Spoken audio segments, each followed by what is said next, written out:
कृष्णा हरे कृष्णा कृष्ण कृष्णा हरे हरे, हरे राम राम राम हरे हरे, हरे कृष्णा कृष्ण कृष्णा हरे हरे, हरे राम राम राम हरे हरे, हरे कृष्णा कृष्ण कृष्णा हरे हरे, हरे राम राम राम हरे हरे। जय श्री शिक्षाठ महाराज की जय, श्री शिक्षाठ कुंज बिहारी महाराज की जय, श्री शिक्षाठ गोपाल ठाकुर गोस्वामी महाराज की जय, श्री शिक्षाठ माधवराम ठाकुर गोस्वामी महाराज की जय। गौर प्रेमानंदे हरि हरि बोल, सांवेत भक्त वृंद की जय। तो पिछली बार हमने श्याम कुंड राधा कुंड का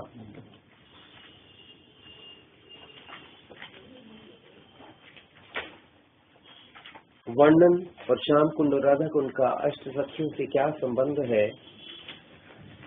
किस प्रकार अष्ट सखियां राधा कुंड में लहरों के माध्यम से राधा रानी की सेवा करती हैं,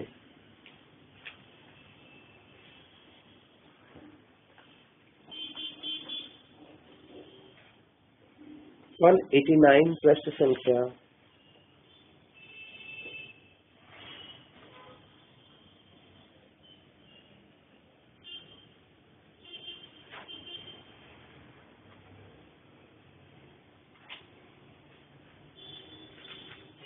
वैसे तो कृष्ण कुंड अनंत एवं असीम है, कानों में कहीं, जैसा कि मैंने बताया था कि कृष्ण कुंड और कृष्ण में कोई अंतर नहीं है, कानों में कहीं उस कृष्ण कुंड के वार्ता रूपी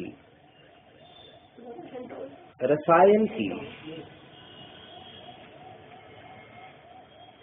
वार्ता गिर जाए, यानी कि उसका डिस्क्रिप्शन हम अगर सुन लें, भावात्मक डिस्कशन, तो कान के माध्यम से वह रसायन मीन्स अमृत, ये कृष्ण कुंड का श्याम कुंड का वर्णन का जो अमृत है हृदय में प्रवेश कर जाता है, तो फिर उसे पृथ्वी का साम्राज्य, इंद्र का राज्य, यहाँ तक कि अणिमा महिमा, सिद्धियों को ऐश्वर्य, ब्रह्मा का पद, मोक्ष या वैकुंठ की भी चाह नहीं रहती।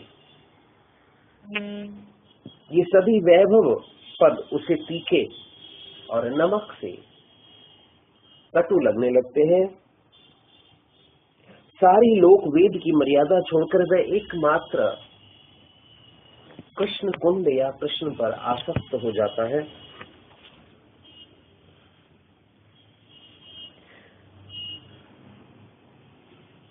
इतना ही नहीं, कृष्ण कुंड के सौरभ सुगंधि को लेकर वायु जहां जहां जाता है और जिसको स्पर्श करता है, उस सौरभ को पाने वाले जीव सारे के सारे उस कृष्ण कुंड पर न्यौछावर हो जाते हैं। बोलो जरा। वैसे तो यह कृष्ण कुंड अनंत असीम है, इसको बॉर्डर देने की सीमा किसी भी नहीं। तो अगर इसको किसी ने खोल दिया, सीमान्वित किया, तो वो राधा रानी के मात्र कृष्ण सुख कांक्षामय प्रेम ने इसको खोल दे दिया, किनारा दे दिया, सीमित कर दिया।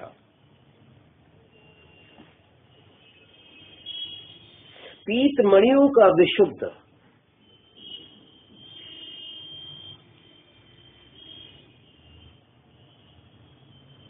इच्छा रहित उज्जवल प्रेम प्रकाश पूर्ण तट ही इसको घेरे है। इसके 4 किनारे हैं। जो पूर्व का कूल है उसको राधा रानी अपने अधिरूढ़ महाभाव से घेरे हुए है। दक्षिण का जो कूल है उसको राधा रानी अपनी प्रेम वैचित्र्य द्वारा घेरे हुए है। और पश्चिम तट है श्री राधा का उन्मादी प्रिय विरह है। जो पश्चिम का तट है वो राधा रानी का विरह में उन्मादित हो जाना। और उत्तर का जो तट है पूर्ण मदीयात्मक स्नेह के होते हुए भी राधा की परकिया भाव में प्रतिष्ठा। इसका मतलब यह है कृष्ण तो केवल राधा के हैं, राधा अनादि काल से उनकी ही स्वरूप शक्ति है, क्योंकि परकिया भाव में कृष्ण को सबसे ज्यादा आस्वादन होता है। तो मदीयात्मका का मतलब है ये मद की लेफ्टिस्ट मूड के कृष्ण केवल मेरे हैं, मगर परकिया भाव में अगर पति पत्नी में ये संबंध होए तो चलता है, परकिया भाव में इस संबंध का आस्वादन और बढ़ जाता है। तो इसलिए उत्तर कुल जो है वो पूर्ण मदीयात्मक स्नेह के होते हुए भी राधा की परकिया भाव में प्रतिष्ठा को और बढ़ाता है। ये इसके 4 तट हैं जो इस कुंड की सीमाएं निहित कर देते हैं। तो पहला हो गया क्या? अधिरूढ़ भाव। दूसरा हो गया प्रेम वैचित्य। प्रेम वैचित्य का राय रामानंद संवाद जब हम लेंगे आने वाले समय में गौर पूर्णिमा से पहले, तो उसमें डिस्कस करेंगे। और पश्चिम का तट है राधा रानी का उन्माद, प्रिय के विरह में राधा रानी का उन्माद। जैसे भ्रमर गीत है वो उन्माद में है। तो अपने 4 प्रकार के इस मूड से राधा रानी कुंड को सीमित किए रखती है।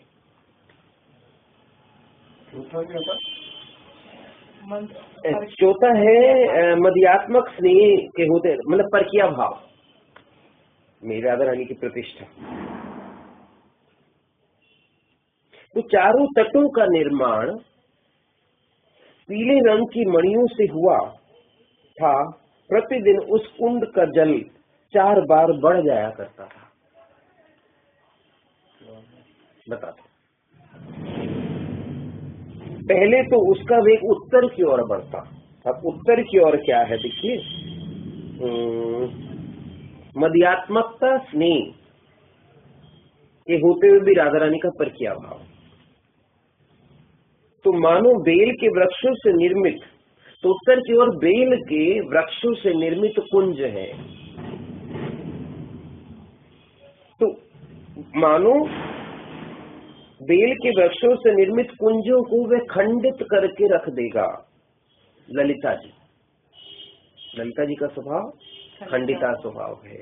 मानो वो खंडित कर, तो दिन में उस कुंड का जल 4 बार बढ़ता है। पहले तो उसका वेग उत्तर की ओर बढ़ता है। वहां इस तट के ऊपर स्थित कुंज में खंडिता भाव की प्रतिमूर्ति बेल वृक्ष की छाया में खड़ी राधा रानी की काय व्यूह रूपा, उनकी बिंबाधर निवासिनी है ना, ललिता रानी आलिंगन करने की मुद्रा में बाहु उठाए दृष्टिगोचर होती है। बोलो ललिता सखी। एक्चुअल में भी जब आप देखो ना तो वो उत्तर में ही पड़ता है। ललिता है वही तो उत्तर में ही पड़ता है। इसका वेग उस समय इतना उदाम, इतना उठ जाता है कि ऐसा अनुमान होता है यानी कि बाहु सीमाओं में बंद नहीं पाएगा। समझ आ रहा है यहाँ तक? किंतु आश्चर्य है कि उस कुंज को स्पर्श करते ही इसकी लहरें वेग से पीछे लौट आती। खंडिता भाव की वजह से, और इस महाभाव तट को ध्वंस नहीं कर पाते। इनका अनंत उद्दाम वेग प्रतिजन्य महाभाव से स्पर्धा में शिथिल हो जाता है। स्पर्धा में, कंपटीशन में कृष्ण का ये वेग जो है वो शिथिल पड़ जाता है। पूरब, तो पूरब में देखिए क्या है, पूर्व का कूल है राधा का अधिरूढ़ महाभाव। ओके, पूरब और अग्नि कोण में जब उसका धारा प्रवाह बढ़ने लगता है, क्योंकि 4 तट है तो 4 और प्रवाह बढ़े, ठीक है। और उस कृष्ण की गति देखकर यही प्रतीत होता है कि वह किसी को सुख दान करने जा रहा है। दिन में जो कोई भी तरुणी चित्त चित्रा अभिसार करके आई हो, अथवा ऐसी कोई करणी इंदुलेखा जिसका पति परदेश चला गया हो, उसे सुखी करना ही इसका प्रयोजन है। तात्विक विवेचन विस्तार। ईशान कोण में धारा प्रवाह गति से बढ़ने लगता है। उसकी गति देखकर यही लगता है कि स्वाधीन भर्तृ का भावमयी विशाखा को, अब स्वाधीन भर्तृ का नायिका क्या है? जिसके अंडर में उसका हस्बैंड रहता है। हस्बैंड रहता है। प्रेमवश वो स्वाधीन हो गया है। और उसकी मूर्तिमान कौन है? प्रतिमा रूपी सखी विशाखा। तो कृष्ण कुंड स्वाधीन भर्तृ का भावमयी विशाखा को मानो सुख दान करने के लिए उमड़ कर उस ओर बढ़ रहा है, परंतु इसकी गति पूर्व दिशा एवं अग्नि कोण की ओर मुड़ जाती है। ईशान कोण में धारा प्रवाह मगर पूर्व दिशा और अग्नि कोण की ओर मुड़ जाती है। दिन में ही तो चित्रा सखी का कार्य क्या है? दिन में राधा रानी को कृष्ण से मिलन के लिए अभिसार करा। अभिसार समझते? मिलन के लिए लेकर जाने को अभिसार, लेके जाना अभिसार। दिन में ये कार्य चित्रा सखी कराती है। तो उधर जाते जाते इस और मुड़ जाता है। तो दिन में ही अभिसारोन्मुखी चित्रा सखी के इसे दर्शन होते हैं। उसे मिलन दान करता हूं। ये कृष्ण कुंड चित्रा सखी को अपने मिलन का दान करता हुआ अग्नि कोण की ओर बह जाता है। अग्नि कोण में इसे अथा प्रिय विरहिणी इंदुलेखा के निर्झर की भांति झरते अश्रु प्रवाह की धारा ही मिलती है। तो विशाखा की ओर चलता रास्ते में कौन मिलता है? चित्रा सखी। चित्रा सखी क्या है? अभिसारिका, दिन की अभिसारिका। चित्रा सखी को आलिंगन करता हुआ ये इंदुलेखा सखी की ओर बढ़ जाता है। अब इंदुलेखा सखी किसका पर्सोनिफिकेशन है? प्रिया विरहिणी इंदुलेखा के। तो प्रिया विरहिणी है तो क्या करेंगे? अश्रु बहाएंगी। तो भांति झरते अश्रु प्रवाह की धारा ही मिलती है। तो इंदुलेखा सखी के नेत्रों से निरंतर अश्रु प्रवाह हो रहा है।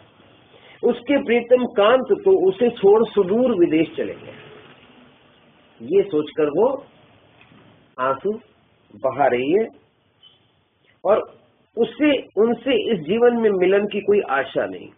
इस विरहिणी की अश्रु धारा को अपने में मिलाए ये कृष्ण कुंड उस विरहिणी रूपी इंदुलेखा सखी को अपने में मिलाकर दक्षिण दिशा की ओर लौट पड़ता है। इंदुलेखा जी किसके लिए आंसू आते हैं?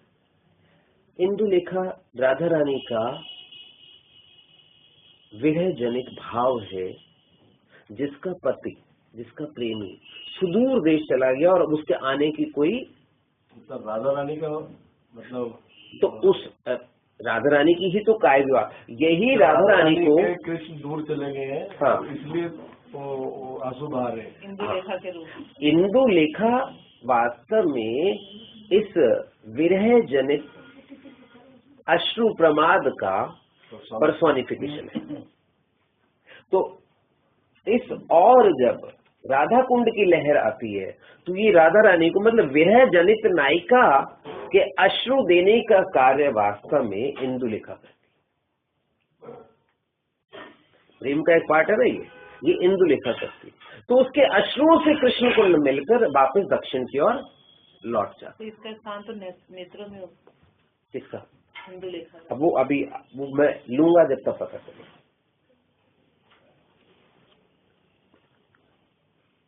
जब कृष्ण दक्षिण की ओर जाने लगता तो यही दिखाई देता कि कोई मद्य से निर्मित मदिरा पीकर अपने शरीर की सुधि भूलकर डगमगाते कदमों से चल रहा है और वह उसके तीर पर खड़े वृक्षों से टकराकर किंचित रुकता सा प्रतीत होता है, परंतु उस अंतश्चेतन वृत्ति उसके गंतव्य का निर्देश देते। तात्विक विवेचन विस्तार। दक्षिण दिशा में इसे वासक सज्जा भावमयी। वासक सज्जा नायिका कौन होती है? जो श्रृंगार करके नायक के कहने पर श्रृंगार करके उसका इंतजार करती है, वो वासक सज्जा नायिका। कुंज सजाए राधा बैठी करके 16 श्रृंगार, जल्दी से आन मिलो शाम सांवरे, राधा थक गई पंथ निहार।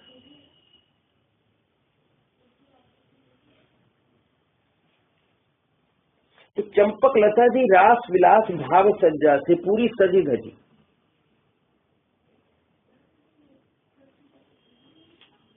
ये चंपक लता, चंपक पुष्प जैसा ही वर्ण होता है वैसा ही निकुंज होता है। अपने निकुंज को भी तद अनुरूप पूर्ण रस साज से सज्जित किए रहते। जैसे खुश रहती है ना तो निकुंज के हर कोने को है ना एक इंटीरियर देती है, सजाती है। यह है उनके प्रेम में जैसे मधुक मधु पिए हो, हनी वाइन पिए हो, इस प्रकार मतवाला हुआ अपने तन का सब भान ही भूल जाता है। तो क्योंकि वहां पर चंपक लता सखी वासक सज्जा नायिका के रूप में मिलती है, तो यह उनके प्रेम में जैसे मधु पिए हो। यह नैत्य कोण के वृक्षों से टकराता है। वहां इन वृक्षों में से उत्कंठिता नारी रंग देवी की सिसकियां सुनने को मिलती। वहां से तो ये मिलता है और टकराकर जब वापस लौटता है तो सिसकियों की आवाज सुनाई देती है, रंग देवी की। तो एक वासक सज्जा नायिका हो गई। वासक सज्जा नायिका जब मिल नहीं पाती, जब नायक लेट हो जाता, कुंज सजाए राधा बैठी करके 16 श्रृंगार, जल्दी से आन मिलो शाम सांवरे, राधा थक गई पंथ निहार, है ना। एक पल बीते एक युग जैसे है, जो मैंने वो लिखा था।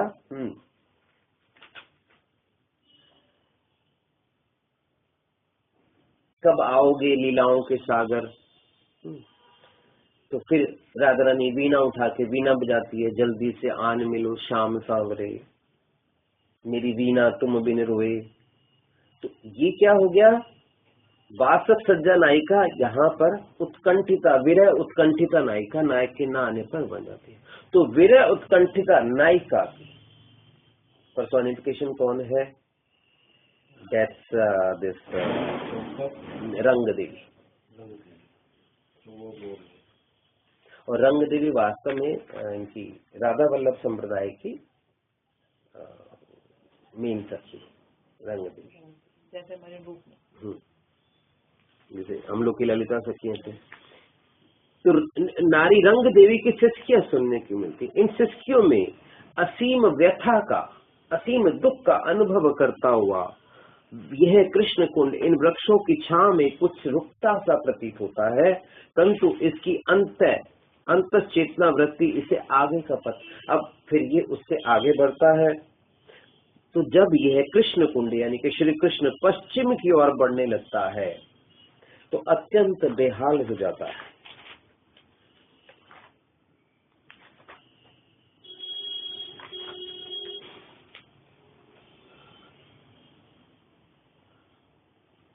वो उस तरफ राधा कुंड ही होगा मेरे ख्याल में।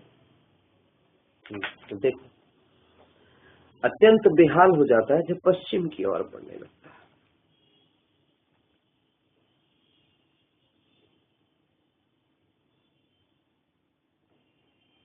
तो पीत मणियों की किरणें राधा जी, तो जो पीत मणियां तो चारों ओर है, उसकी किरणें यानी कि राधा जी उसे समझाने लगती है कि मैं तुम्हारे हृदय में ही हूं, मगर उसे धीरज नहीं होता। कृष्ण वन में घूम घूम कर प्रतिक्षण नई नई शोभा का विस्तार करने लगता है। इसका तात्विक विवेचन विस्तार क्या है? पश्चिम दिशा में भी इसे विप्रलब्ध भावमयी, संभोग, वियोग, विप्रलब्ध भावमयी आंतरिक विरह व्यथा ही देखने को मिलती है। विक्लप्त भाव, विरह भाव, आंतरिक। यद्यपि पीले मणियों से झरती किरण रूपी राधा रानी का प्रेम इसे आश्वस्त करता है कि मुझे बाहर कहाँ खोज रहे हो, मैं तो तुम्हारे हृदय में हूँ, कि प्राण प्राण मैं तो तेरे उर में नित्य विराजित हूँ। किंतु फिर भी इसे इन सब दिशाओं में निर्गत विरह व्यथामयी आहें और विरह तत्व अश्रुओं का प्रवाह धैर्य नहीं धरने देता। वास्तव में ये आहें है किसकी? राधा रानी की है। जो सब और सब दिशाओं में घूम घूम कर इसका प्रवाह वन की नव नव सुषमा को अभिवर्धित, तो जहां जहां कृष्ण कुंड जाता है वन की नवीन नवीन सुषमाओं को ये अभिवर्धित करता रहता है, क्योंकि कृष्ण कुंड अपनी नवीन नवीन सुषमा राशि बिखेरता रहता है। बोलो कृष्ण कुंड की समझ आ रहा? भावों की कांति, कांति ना। प्रेम रस से लबालब भरा वृंदा कानन तो जल धाराओं से, तो कानन वृंदा तो जो वृंदा कानन है, कानन मीन्स उद्यान बगीचा, उसको जल धारा चाहिए। तो वास्तव में इन्हीं कृष्ण कुंड की जल धाराओं से, है ना, वो उनको नवीनीकरण देता हुआ, उनको रस देता हुआ पोषित करता है, भाव से पोषित। ये इसके जल का कण कण इस वन प्रदेश में अपूर्व मंगलमयी सच्चिन्नमयी प्रीति शोभा का विस्तार हेतु होता रहता है। क्योंकि 8 दिशाओं में ये जाता है, 8 दिशाओं के माध्यम से पूरे तो आसपास जितने वृंदावन के कानन है, उद्यान है, उनको वास्तव में ये संचित करके और उनको पूर्ण बनाता रहता है। उनको इन सारे रसों का, स्वाधीन वत्त का, विरह उत्कंठिता, वासक सज्जा, है ना, वासक सज्जा नायिका से कृष्ण का मिलन हुआ, ओके, विरह उत्कंठिता नायिका से कृष्ण का मिलन हुआ, स्वाधीन बद्रिका से कृष्ण का मिलन हुआ, तो मिलन के बाद के रस का जो जल है वो वहां के कानन को सिंचित करता रहता है। इसीलिए वो कानन जो है और शोभित तो होता रहता है। ये है यही तो मधुर मधुर वृंदावन।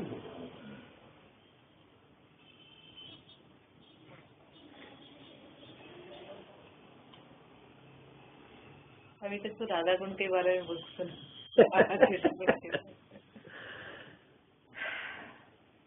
वही निकट ही हीरक प्रतिमा बनकर, हीरे की प्रतिमा के सूर्य देव, अब सूर्य कुंड पे चलते। सूर्य कुंड है जहाँ राधा रानी की मुकुटमणि का चिन्ह है। राधा रानी ने जहाँ अपने आभूषण और मुकुट उतारा था, आज भी है, अभी भी है। हाँ, कहाँ पर है? ये राधा कुंड से थोड़ा 4-5 किलोमीटर की दूरी पर। चलेंगे इसका, मेरे पास फोटो भी है वहाँ, मैं भी नहीं गया था।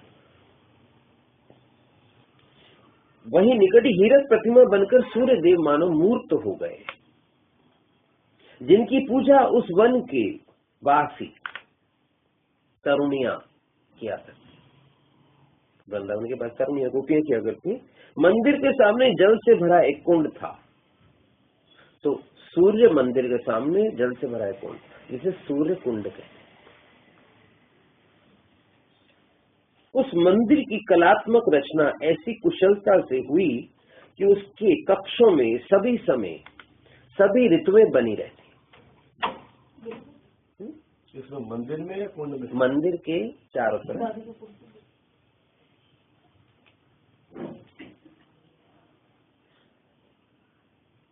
उस सीमा में प्रविष्ट होने वाला कोई व्यक्ति कितना ही एक्सपर्ट क्यों ना हो, परिसर में बने मार्गों का मोड़ आते ही, जो 4 मार्ग मंदिर की ओर जा रहे हैं, मार्गों का जैसे ही वो कर्व लेते हैं तो उसे दिग्भ्रम हो जाता है। कैसे दिग्भ्रम हो जाता है? उस सूर्य विग्रह की यह विशेषता सभी के ध्यान में आ जाती कि प्रतिदिन जब तक सूर्य आकाश में ऊपर उठते रहते, तब तक उस प्रतिमा के नखों से पुखराज की राशि जगमग जगमग करती रहती। तो जैसे ही मोड़ से वो दर्शन होते सूर्य की प्रतिमा के, तो वो उस चकाचौंध में सब कुछ भूल जाता, दिशा भूल जाती, दिशा भूल जाता। और जो ही सूर्य अस्ताचल में जाने लगता, वे रत्न पुखराज के जो नील रूपी रत्न उस प्रतिमा के हैं, वो पानी बनकर गलने लगते। अब इसका तो इस जो राधा रानी सूर्य की पूजा करने जाती है, इनफैक्ट ये हीरक मणि की, यानी कि हीरे की सूर्य की बनी हुई प्रतिमा है, जिसके नेल्स जो है वो वास्तव में जगमग जगमग कीर्ति बिखेरते रहते हैं। कैसी? पुखराज की मणि। पुखराज का कलर लाइट येलो, जैसे राधा रानी शर्ट डाली हुई है, लाइट येलो कलर। तो पर आराधना के समय एक चमत्कार यह हुआ करता था कि अर्चना करने वाले के प्राण, देह और मन सभी तेजोमय बन जाते, क्योंकि हीरक मणि का प्रभाव पड़ता था। मन, प्राण और देह, है ना, सब तेजोमय हो जाते आराधना करने वाले। उतने क्षण के लिए पूजा करने वालों की प्रकृति से अतीत। तो थोड़े क्षण के लिए कोई सूर्य की पूजा करता तो प्रकृति से परे की उसको अनुभूति होने लगती। और विग्रह की पूजा करने वाले या वाली का यही अनुभव था। अब सूर्य कुंड का स्वरूप क्या है? इस लीला भाव राज्य में ये सूर्य चंद्र आदि ग्रहगण प्राकृत नहीं है, सच्चिद आनंदमय है। न तद भास्ते सूर्यो न शशांको न पावके यद गत्वा न निर्वर्तन्ते तद धाम परमम। तो वह भौतिक सूर्य नहीं है, भौतिक चंद्रमा नहीं है, मगर कौन सा सूर्य है, कौन सा चंद्रमा है, उसका वर्णन हो रहा है।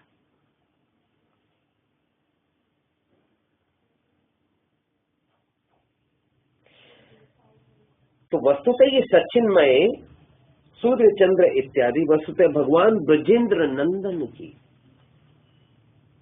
स्वयं की स्वरूप शक्ति की, स्वरूप शक्ति को नहीं रहता, ओके, कि चिन्मय प्रीति, स्वयं की स्वरूप शक्ति की जो प्रीति है, उसकी किरणें ही वहां सूर्य और चंद्रमा बनती है। बोलो क्योंकि वहां की हर चीज प्रीत से निर्मित है। तो जहां ये सूर्य नहीं, जहां ये चंद्रमा नहीं, वहां रास भी नहीं हो सकता। द्वारका में प्रीत से बने हुए नहीं है, इसलिए वहां रास भी नहीं हो सकता।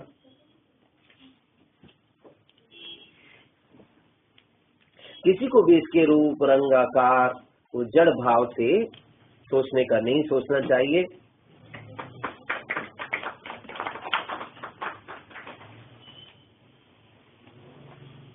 तो प्रिया प्रियतम श्री राधा माधव की प्रीति की अनंतता ही, उनका जो प्रीति का इन्फिनिटनेस, जो क्वालिटी है, जो एक्सीलेंस है, इन्फिनिट प्रीति तो असीम होती है, अनंत होती है। कि मैं तुझे इतना प्यार करता हूँ, इतना प्यार करता हूँ, पहाड़ों से परे, जगत से परे, जिसका कोई परिमाप नहीं, इतना प्यार करता हूँ। प्रीति की अनंतता ही यहाँ इस प्रीति राज्य का सीमा रहित आकाश है। ये बात समझ में आएगी। प्रीति का इन्फिनिट होना ही, प्रीति का सीमा रहित होना ही, तो वहां का आकाश ही है ना, सीमा रहित प्रीति से बना हुआ। समझ आई बात? सीमा रहित प्रीति से बना हुआ है वहां का आकाश। अब सूर्य चंद्रमा है तो आकाश भी तो होगा ना। आकाश किससे बना है? प्रीति रहित, सीमा रहित प्रीति तत्व से वहां का आकाश बना है। बड़ी डेंस प्रीति है, मतलब कि आकाश की कोई सीमा नहीं है। उस आकाश की कोई सीमा नहीं, मतलब आकाश जिस चीज से निर्मित है, पृथ्वी जल अग्नि वायु आकाश, प्रीति की कोई सीमा नहीं, प्रीति की कोई सीमा नहीं है। तो इन्फिनिट प्रीति तत्व से वहां का आकाश बना। और उस इन्फिनिट प्रीति तत्व में मतलब राधा रानी की प्रीति की किरणें ही वहां पर सूर्य और चंद्रमा बनाती। प्रीति का आकाश पर ही प्रीति की किरणों से सूर्य और चंद्रमा। तो सुराधरण प्रकाश मतलब अपने लैंग्वेज में बस प्रीति रूपी आकाश की कोई सीमा नहीं है। उसी तत्व से वहाँ का आकाश है। प्रीति रूपी आकाश नहीं, प्रीति तत्व रूपी।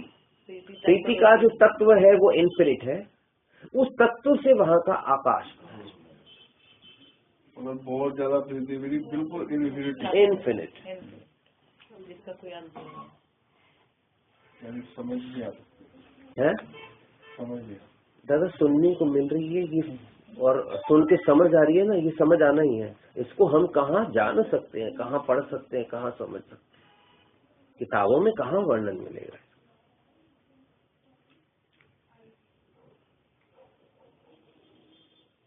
अब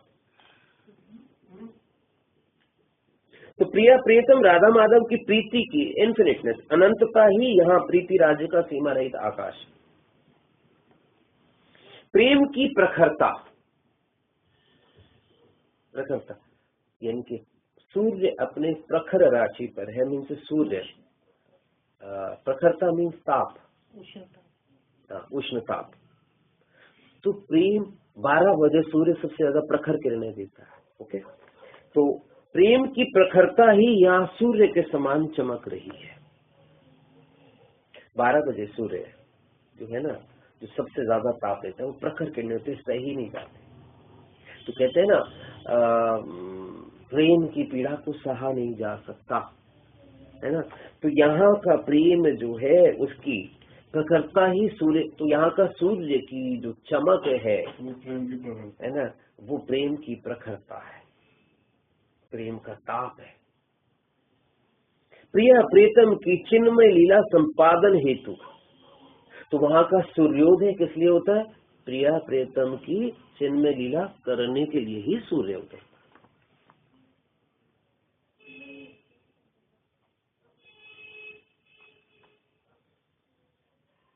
और प्रेम की लीला संपादन करने के लिए ही निशा होती है, चंद्रोदय होता है, रात की लीला की थी, निशा की लीला की थी। चंद्रोदय होता है और तारावली यानी कि तारे उदय होते हैं, समझे। ये ग्रह नक्षत्र सब प्रिया प्रियतम की अचिंत्य, अब तारे हैं तो ग्रह नक्षत्र, तो ये ग्रह नक्षत्र सारे अनुकूल बने रहते हैं प्रिया प्रियतम की अचिंत्य लीला मां शक्ति का निरंतर अनुसरण करते रहते। वहां यहाँ तो क्या होता है, मनुष्य ग्रहों के हिसाब से उसका भाग्य चलता है। वहां क्या होता है, प्रिया प्रीतम की अचिंत्य लीला के हिसाब से ग्रह नक्षत्र उसको फॉलो करते। जैसे कृष्ण ने जन्म लेना है या गौरांग महाप्रभु ने जन्म लेना, तो ग्रह नक्षत्र अपने आप वैसे हो जाते हैं। तो ग्रह नक्षत्र मतलब हो जाते हैं, ऐसा क्यों? ग्रह नक्षत्रों की दशा के हिसाब से ही, मतलब वो क्या जरूरी थोड़ी होता है उनके लिए, सारे फेवरेबल होता है। क्योंकि एक्चुअली अब आकाश हो गया, रात्रि होगी तो तारे भी तो नजर आने हैं ना। तो ये फिर उनको भगवान मान देते हैं उनको। यस, वो अपनी स्थिति उसी। अब ग्रह दशा बजा, अब यशोदा मैया क्या कर रही है, कृष्ण का 12 फेरा कर रही है, इस पे कोई ग्रह का प्रभाव आ गया है। मधुमंगल क्या कहते हैं, घोर ग्रह तुम्हारी कन्याओं पर, तुम्हारे पुत्र नहीं हो रहा है, और इन कन्याओं के, और होली की लीला के समय में एक जो भुजंग है वो वहां पूजा कर रहा है, तुम ग्रह दशा निवारण के लिए उससे मिलने जाओ तो तुम्हारे घर में पुत्र होगा। बात के बाद ही तो यही 40 दिन जो है हर रोज गोपियां किस माने, अब ग्रह दशा ही नहीं होएगी तो वो मधुमंगल कैसे जाके पंडित बनकर, पंडित वहां पर मधुमंगल ही तो है, तो ग्रह दशा, तो ये ग्रह दशा क्या है, लीला को पोषण करने, लीला को पोषण करने के लिए ग्रह दशा, वैरायटी देने के लिए। कभी तो सबके हाथ जाके देता भैया तेरी ग्रह दिशा अनुकूल मतलब नहीं सारा है, कुछ जो भी है वो लीला करने कराने के लिए करने कराने के लिए।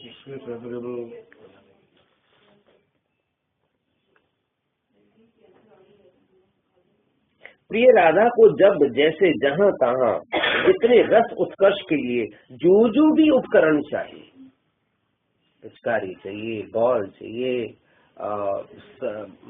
इन सब की गोपियां जो है घर में कर जाए, मगर बेसिकली वहां गोपियां रास के लिए जाकर अलग से चलती है, सब कुछ तैयार मिलता है। उसी के अनुसार यहाँ की प्रकृति सदैव जागरूक हुई रहती है। अब 6 प्रकार की ऋतुएं हैं, तो रास लीला में 6 प्रकार के फल रखे, मतलब 6 ऋतुओं के फल रखे जाने हैं, तो प्रकृति जागरूक रहती है। कोई फल ऐसा नहीं जो कृष्ण के सामने ना रखा जाए। अब गर्मी है तो कृष्ण काजू कैसे खाएंगे? जैसे कृष्ण काजू खाने लगते हैं तो उस समय थोड़ी सी सर्दी का अनुभव हो जाता है। हाँ, जो उनका दिल करता हुआ सेवा के लिए। तो यहाँ की प्रकृति सदैव जागरूक हुई तद अनुरूप सज्जा से सजती रहती है। अब सर्दियां हैं तो बालों में तो गजरा चाहिए, तो एक जगह पर क्या चल रहा है, जुलाई का महीना, जुलाई में, अगस्त में, सितंबर में चमेली चंपा, बहुत अच्छा मोगरा। तो 6 प्रकार की ऋतुएं, 6 प्रकार के फल, 6 प्रकार के ये उतने ही प्रकार के फल, उतने ही प्रकार के फूल।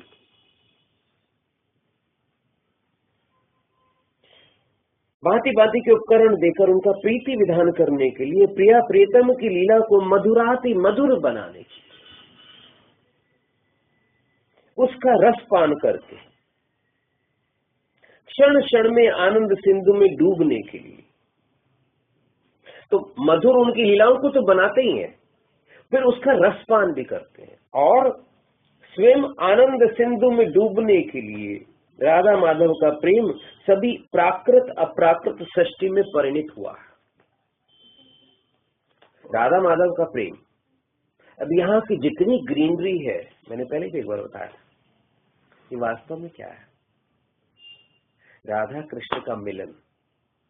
ओके, तो कृष्ण जो है, जब राधा रानी का छाया कृष्ण पर पड़ती है, राधा रानी का सुनहरी प्रकाश कृष्ण पर पड़ता है, तो नीले कृष्ण वास्तव में क्या हो जाते हैं? हरे। तो एक तरफ कृष्ण का जो नीला प्रकाश है वो तो आसमान है, ओके, और राधा के मिलन वाले जो कृष्ण है, जिसमें राधा रानी, वो सारा का सारा यहाँ पर क्या है? हरियाली। पुलकित हो जाती है प्रकृति पुलकित हो जाती है ना। अब यहाँ की प्रकृति भी राधा कृष्ण के मिलन से बनी, ये प्राकृत है, मगर इसको देखकर हमें राधा माधव की याद तो आती है। दोनों ने इसमें भी आपने पढ़ा, प्राकृत और अप्राकृत, दोनों ही। हरियाली को देखकर ये यार, हाँ, याद है। झरने यहाँ के प्राकृत है, झरने के किनारे जो हरियाली है। अब झरने में प्रतिबिंब पड़ रहा, आप झरने पे गए तो कोई तो अपने प्रतिबिंब को देख रहा है ना, और कोई झरने को देखकर जहाँ जल है, स्थिर हो रहा है, वहाँ राधा और कृष्ण की भंगिमाओं को महसूस कर रहा है।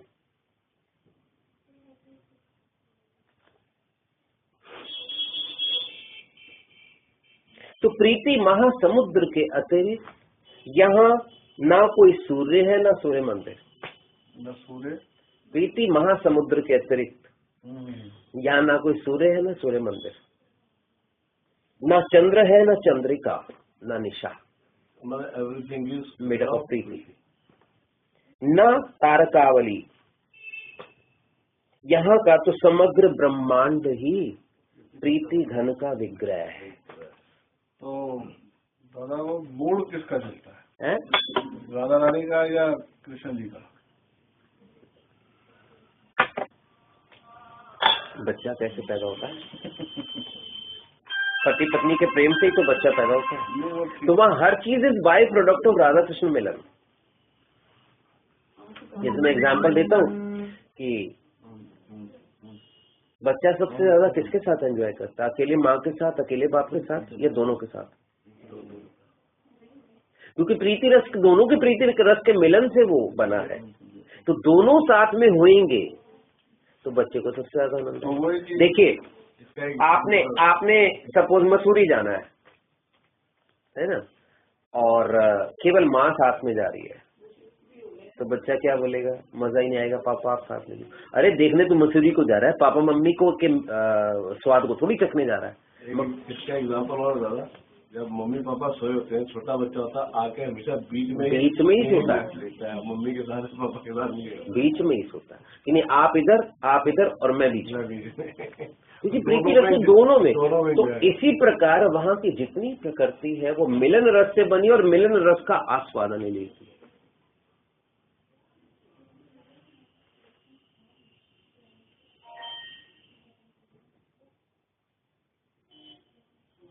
कोई प्रश्न कर सकता है कि क्या यह श्री कृष्ण की ऐश्वर्य शक्ति है, तो उसका उत्तर निषेधात्मक होगा, नेगेटिव होगा। यदि इस प्रेम राज्य में ऐश्वर्य का प्रवेश हो जाए तब तो अनावल मधुरिमामय लीला रसपान का उद्देश्य अपूर्ण रह जाएगा। यहाँ ऐश्वर्य तो पास भी नहीं फटक सकता। अतः यहाँ की प्रीति लीला में तनिक भी अस्वाभाविकता का प्रकाश नहीं। अचिंत्य लीला मां शक्ति ही यहाँ अपने वात्सल्य रस से एक घड़ी में ही जैसे जो प्रकृतिवत विधान करना होता है, सूर्य चंद्र दिवस रात वन गिरी ग्राम ग्रह देवी देवता अंधकार प्रकाश देश काल देश निकट या दूर देश या दूर या निकटता, ये सब उत्पन्न कर देता है। अब हम तो सोचते हैं यार कहाँ तो जावट और कहाँ राधा रानी, बताओ जाती होगी रोज गोवर्धन कितनी दूर है वहां से, है ना। तो उस समय क्या करता है, सिकुड़ जाता है, चिन्मय भूमि सिकुड़ जाती है, पास चलने में शुरू होती है तो एकदम और वो चिन्मय भूमि जो सिकुड़ जाती है पास में और राधा रानी को दूरी महसूस करानी होती है तो पहले ये बलराम ये वृंदावन की भूमि वास्तव में बलराम जी नहीं है, वास्तव में इसको ललिता सखी कहते हैं।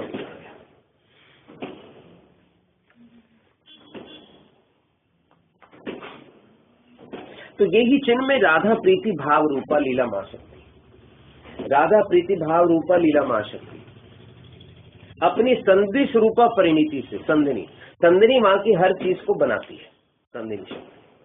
तो चिन्ह में राधा प्रीति भाव, तो राधा की प्रीति भावमयी जो प्रीति है वो संधिनी शक्ति से मिलकर सूर्य कुंड का निर्माण करती है। बोलो जयरा। संधिनी शक्ति का जो वहां की वस्तुओं को बनाती है, यहाँ तो माया शक्ति के कारण बनती है ना, बहिरंगा माया के कारण यहाँ की वस्तुएं बनती है। वहां का जितना भी निर्माण है ये संधिनी संवित और एलादिनी। संवेद तो चित्त शक्ति होती है, संवित चित्त शक्ति और संधिनी यही होती है जो वहां का निर्माण कार्य में। तो प्रीति के साथ संधिनी मिक्स हुई तो सूर्य कुंड बन गया। संधिनी को इंग्लिश में क्या बोलते हैं? नहीं, इंग्लिश उसकी कुछ नहीं।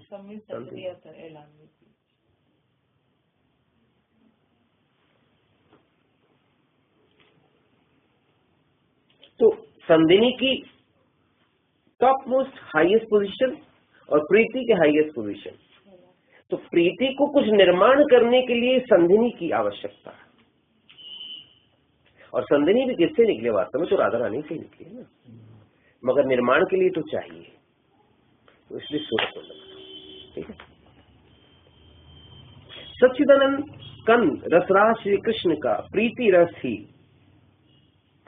अब कृष्ण कुंड क्या है, वास्तव में उस सच्चिदानंद घन कृष्ण का प्रीति रस ही कृष्ण कुंड में समाया हुआ है जो लहरें लेता है। इसीलिए हम लोग क्या करते हैं, चले कृष्ण कुंड में स्नान करते हैं बड़े भाई साहब, फिर राधा कुंड में स्नान करते हैं। अरे दादा देर हो रही ना, राधा कुंड में नहा लेते हैं। वैसे ही महाभाव स्वरूप में राधा सिंधु, तो जिस प्रकार रसराज कृष्ण का प्रीति रस कृष्ण कुंड हुआ, उसी प्रकार महाभाव राधा रानी का जो महाभाव है वो राधा कुंड हुआ। ओके, तो हम लोग वास्तव में जो प्रेम मिलेगा राधा कुंड कृष्ण कुंड में, मेरे हिसाब से तो जो स्नान नहीं करेगा उसको परकीय भाव का प्रेम है ना, निकुंज की सेवा उसको नहीं मिलेगी।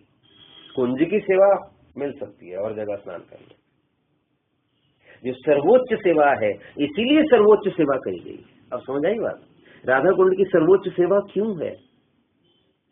क्योंकि यहीं पर ही दोनों कुंड साथ साथ है, यहीं पर रसराज और महाभाव का मिलन है। तो यहीं पर जो है वो पराकाष्ठा, जो प्रेम विवर्त विलास है, वो भी यहीं पर है, यहीं से। इसीलिए गौरांग महाप्रभु के बगैर इसको कोई खोज नहीं सकता। समझ आ रही है बात? जैसे कोई मंजरी भाव का साधन नहीं है या सखी भाव में नहीं है, तो वो मोस्टली ज्यादातर बरसाने रहते हैं। नहीं, जैसे राधा कुंड शाम को में स्नान करते हैं तो वो किस मूड को प्राप्त होंगे?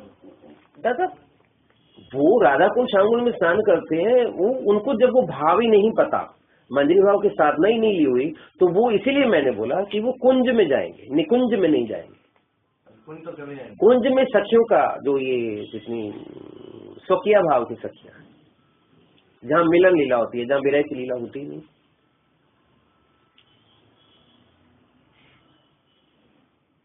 कृपा मिलेगी तो फिर वो भी। देखिए, मैंने अभी पीछे सुना था कि जो राधा वल्लभ संप्रदाय है, वास्तव में मेरे पास ये आया था, राधा वल्लभ संप्रदाय वास्तव में क्या कौन है इनके गुरु? हित हरिवंश। हित हरिवंश जी एक्चुअली गोपाल भट्ट गोस्वामी पाद के अनुयायी से इन्होंने दीक्षा ली थी। किसी कारणवश इनको निकाल दिया गया था, इतना ही पता मुझे। फिर इन्होंने राधा रानी को डायरेक्ट अपना गुरु मान लिया था। फिर इन्होंने राधा रानी को, तो उसमें केवल मिलन लीला है, परकीय भाव की लीला नहीं है। शालिग्राम लेने के लिए जब जा रहे थे ना, तो सहारनपुर में रिक्शा हुई, देवबन में आपके साथ में। ऐसा वही देवबन में वृंदावन का बहुत अच्छा देवन में। हाँ, देवबन में। मैं आपको बुक की जो पवन दादा की आपको दे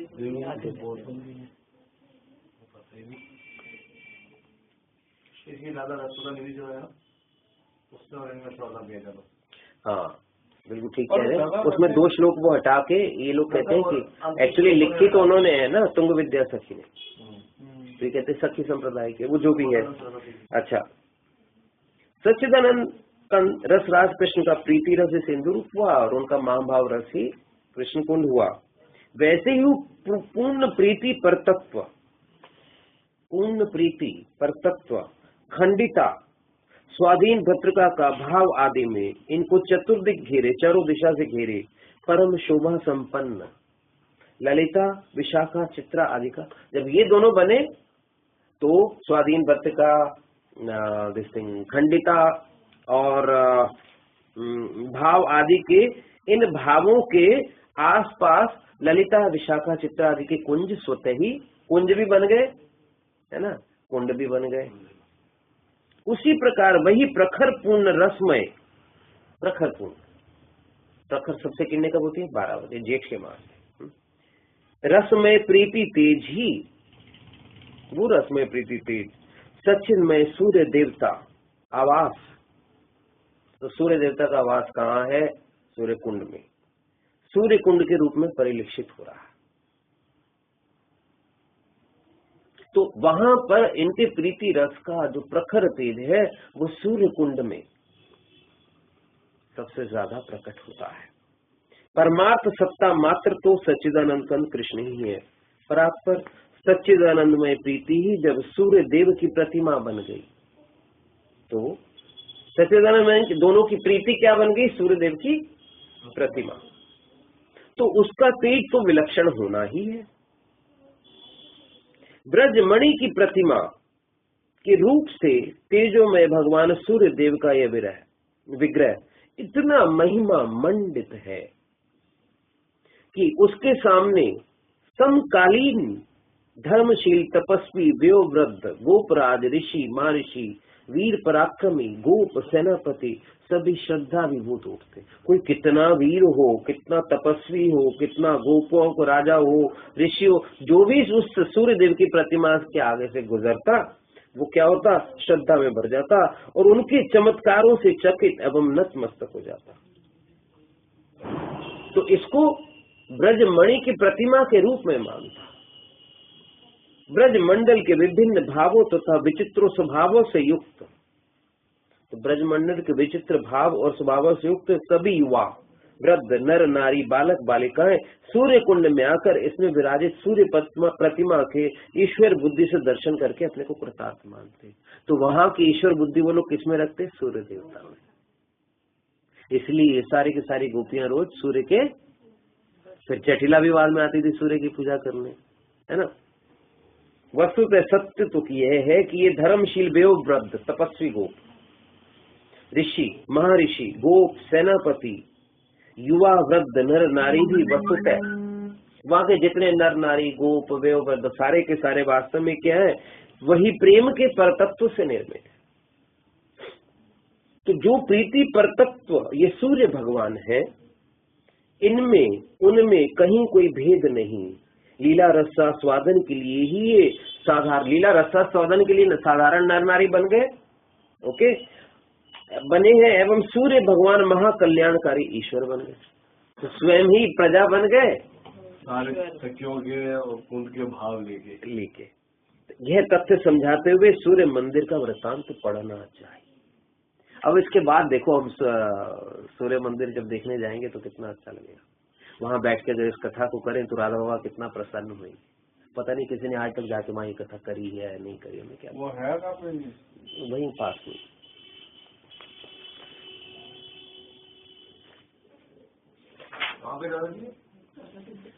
राधा कुंड से पीछे खेतों की ओर निकल के ना तो 4-5 किलोमीटर की दूरी पर है सूर्य कुंड, जहाँ ये पीछे बहुत बड़ी दुर्घटना भी हुई थी, दीवार लेंटर गिर गया था, बड़े लोगों को चोट आई थी।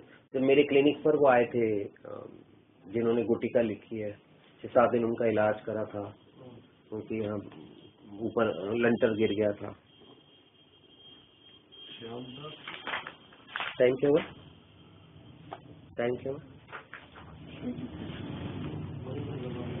चलिए, तो अभी जावट ग्राम का वर्णन हुई है, थोड़ा सा कुछ और ले लीजिए।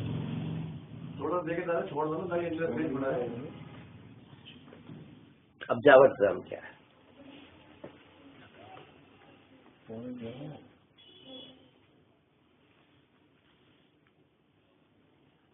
उस ग्राम में रहने वाली, जावट ग्राम में रहने वाली सभी कर्मियों की स्थिति यह थी या यह है कि जो सिद्धि पवित्र तंत्र एवं मंत्रों के द्वारा बड़ी कठिनाई से मिलती है वह उन्हें सहज ही प्राप्त थी, मगर जीवन भर का उनका व्रत था कि वह अपने सुख के लिए उस सिद्धि को कभी जो है यूटिलाइज नहीं करे।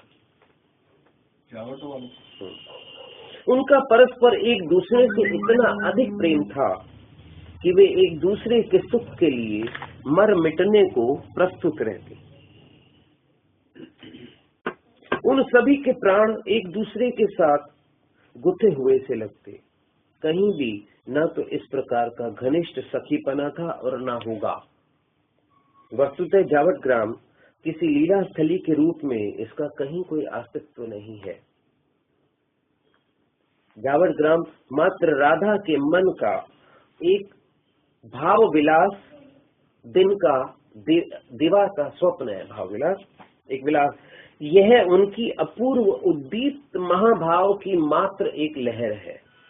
एक लहर, उस लहर में क्या है? उस महाभाव की लहर में कि मेरा पति है, मेरी सास है, मेरी ननद है, अब मुझे वापस जाना है और छुप छुप के निकलना है। पर क्या भाव? विवाह के बाद पुरोड़ानायिका। पूज्य गुरुदेव जैसा ही कहते थे कि श्री यशोदा मैया के आमंत्रण पर कुंदवली सखी राधा रानी को रसोई बनाने को वृषभानु महल में बुलाने आती थी। यो तो कुंदवली राधा रानी की मौसी कीर्तिमती की पुत्री है, परंतु उसका विवाह कृष्ण के ताऊ के पुत्र सखा सुवल से होने के कारण नंद रानी की बहू होने के नाते वह उनकी ओर से भेजी जाकर राधा को लेने आती। तो कुंदवली रोज राधा को लेने आती। जैसे कि महादेवी पूर्णमासी जी का विधान एवं आदेश होता है, कीर्तिदा मैयाओं ने सहस्नेह कुंदवली एवं धन्य आदि सखियों के साथ नंद महल में रसोई बनाने भेज देती बरसाने से।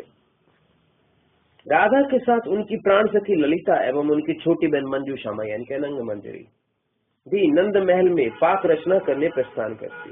वृषभानुपुर से विदा होते ही, बहुत बड़ा रहस्य आएगा, पहले बता चुका हूं मैं। वृषभानुपुर से विदा होते ही राधा रानी में एक विलक्षण भाव लहर आ जाती है। क्या? देवा स्वप्न की तरह इस भाव लहर में ही उन्हें अनुभव हुआ कि उनका विवाह उनके प्रियतम कृष्ण के साथ हो। जैसे ही वृषभानुपुर से बाहर आती वो ये महसूस होता कि उनका विवाह कृष्ण के साथ हुआ है।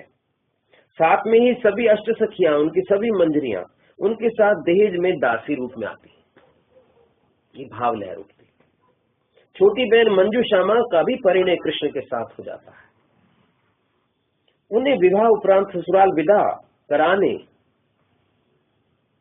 उनका देवर दुर्मद गोप वृषभानुपुर आ जाता है। ये लाइन तो नहीं है। उनका देवर मंजू श्यामा सखी अनंग मंजरी कहाँ हो जाता है? ये भाव लहर उठती है। क्या भाव उठा? कि अनंग मंजरी भी वहां ब्याई गई है, वो भी ब्याई गई है, सारी सखियां दहेज में जा रही हैं, है ना, वो भी और उनका देवर दुर्मद जो है वो उन्हें लेने आ रहा है। तो ऐसा चलने लगता। उन्हें विवाह उपरांत ससुराल विदा कराने उनका देवर दुर्मद गोप वृषभानुपुर। सभी सखियां चकित होती हैं कि उनका पाणी ग्रहण तो कृष्ण से हुआ था, किंतु यह माया कैसे होती है कि वे जटिला सास के पास चली आएंगे। समझे? अब यह विलक्षण भावलीला श्रीमती राधा रानी के मानस में तब तक घूमती जब तक वे नंद महल नहीं पहुंच जाती। अब समझना मेरी बात। नंद महल में भी उन्हें भाव की प्रगाढ़ता वश अनुभव होता कि पाक रचना करके उन्हें पुनः जावट ग्राम जाना है। यानी कि इसी दौरान जावट का उदय होता है और जब तक वहां से वापस आते हैं उनके दिमाग में रहता है कि मुझे अब जावट जाना है। तो ये भाव की एक लहर का निर्माण है जावट। कितने बड़े बड़े रहस्य होते हैं। दो भाव एक साथ चल रहे हैं।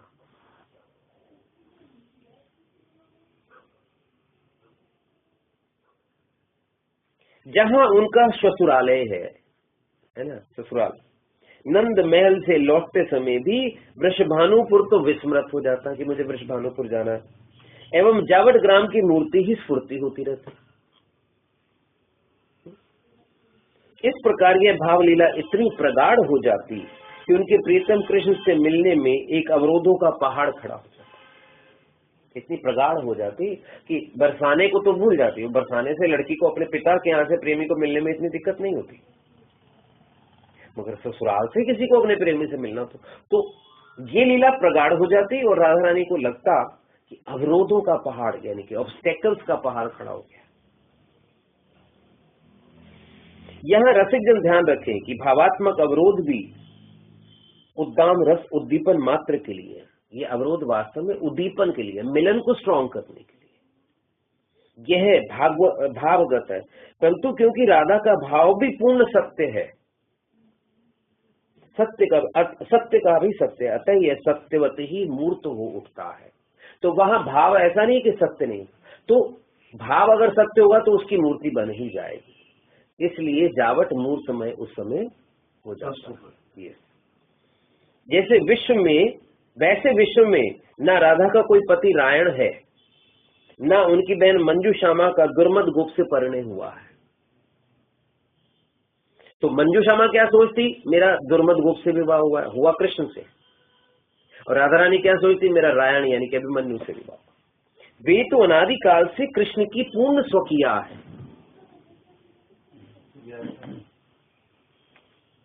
समझे? तो इसका मतलब दादा साफ सी बात है, जावट लीला यहां से एक डेरिवेशन निकलता है। भाई आप समझो ध्यान से कि परकीय भाव में जावट का कोई, परकीय भाव में जावट का रोल है। यानी कि सखी संप्रदाय में जावट का रोल नहीं है, वहाँ राधा रानी विवाहित नहीं है। इसका मतलब वहाँ स्वकीय भाव चलता है। गुरुदेव इसलिए कहते हैं वहाँ परकीय भाव नहीं चलता। वैसे सब कुछ बराबर रूप से है। तो परकीय भाव केवल गौरांग महाप्रभु के मूवमेंट में ये बात आती है। समझ आ गई बात? जान दादा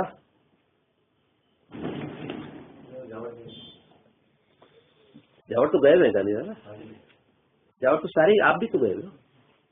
वैसे दूर से देखा, दूर से देखा, दूर से देखा, अंदर नहीं गए। कभी कच्चे प्रोग्राम बनाते हैं, चलते हैं जावट।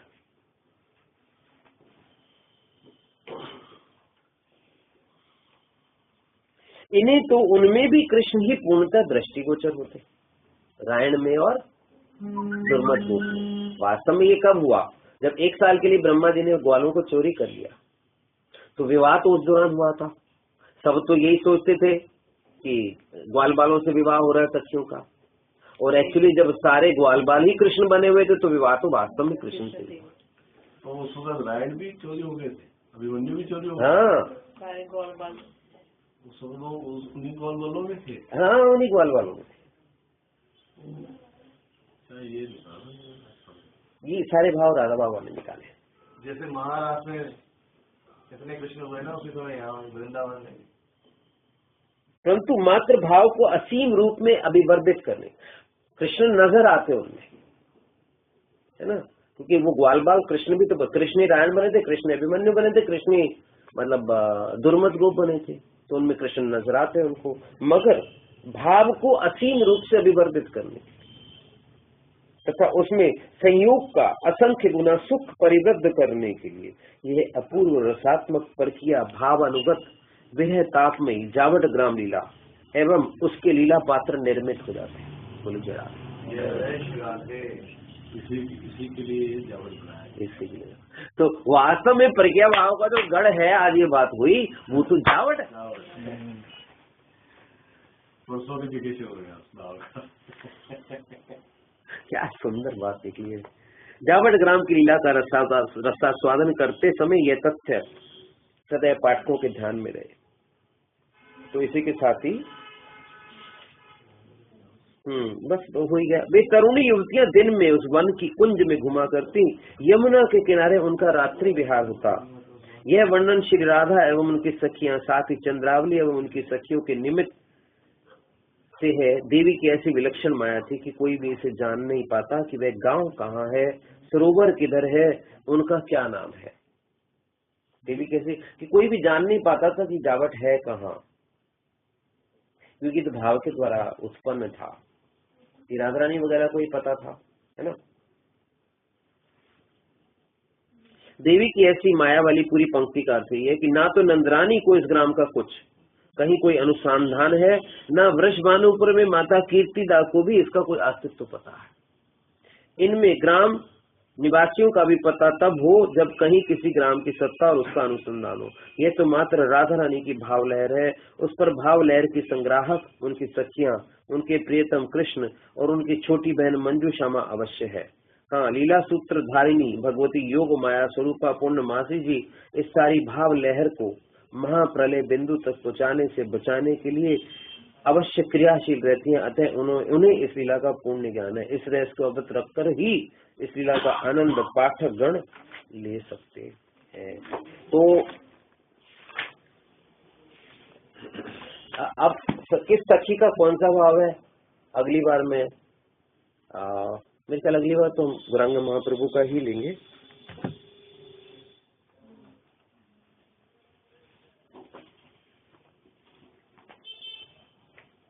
पाँच तारीख अभी कब है? 1 तो आ जाएगा।